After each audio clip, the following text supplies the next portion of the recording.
सम्बलपुर जिला कुचिंडा ब्लॉक अंतर्गत अर्जुनबाड़ सरकारी प्राथमिक विद्यालय रे वार्षिक उत्सव महासमारोह पालित हो जाइछि। प्रधान शिक्षयित्री सुश्री चिनुपमा भैंसा एथिरे सभापतित्व करी विद्यालयर वार्षिक अभिवरणी पठन करथिले। उक्त कार्यक्रम रे सरपंच गोवर्धन बाग, मुख्य अतिथि वरिष्ठ सांबादिक बिरंची नारायण दरका, मुख्य वक्ता सीआरसीसी मनोज पटेल, समिति सभ्य परेश पटेल, अवसरप्राप्त प्रधान शिक्षक हाराचांद नायक, सुरेंद्रपुर सेठ, विद्यालय परिचालन सभापति रजनी नायक, प्रसन्न नायक, विशिष्ट कंठशिल्पी अशोक जयप्रिया प्रमुख सम्मानीय अतिथि भाव में जोग देथिले। आज बावरीगुड़ा पंचायत अर्जुनबाड़ सरकारी प्राथमिक उच्च विद्यालय वार्षिक उत्सव थिला। 1960 मसीह स्थापित यही स्कूल आज प्रथम वार्षिक उत्सव रे मते मुख्य वक्ता भाव में आमंत्रण करा जाइथिला।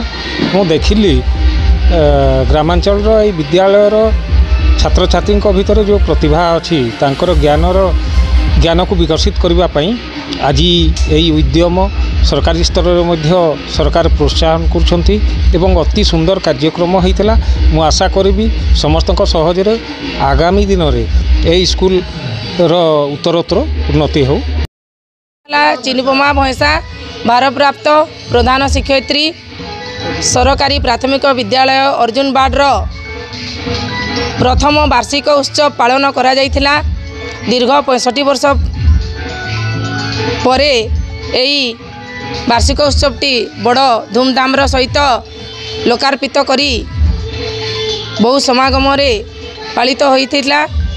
अनेक छात्र छात्री एठारे तांकर लुकायित ज्ञानर प्रतिभा विकास करिसंती एवं यही विद्यालय रे शतप्रत भाव में सबुबले ग्राम्य कमिटी एसएमसी मेंबर समस्ते पूर्ण सहयोग करी आसुछंती। यही विद्यालय रे आमे 2 जन शिक्षयित्री अच्छु कार्यरत भाव में। आउ जने शिक्षयित्री हेले सुस्मिता सुनानी एवं गोटे शिष्य अच्छी तांको नाम है मनोरमा नंद। शांति श्रृंखला भाव में यही वार्षिक उत्सवटी पालित हो जाइछि।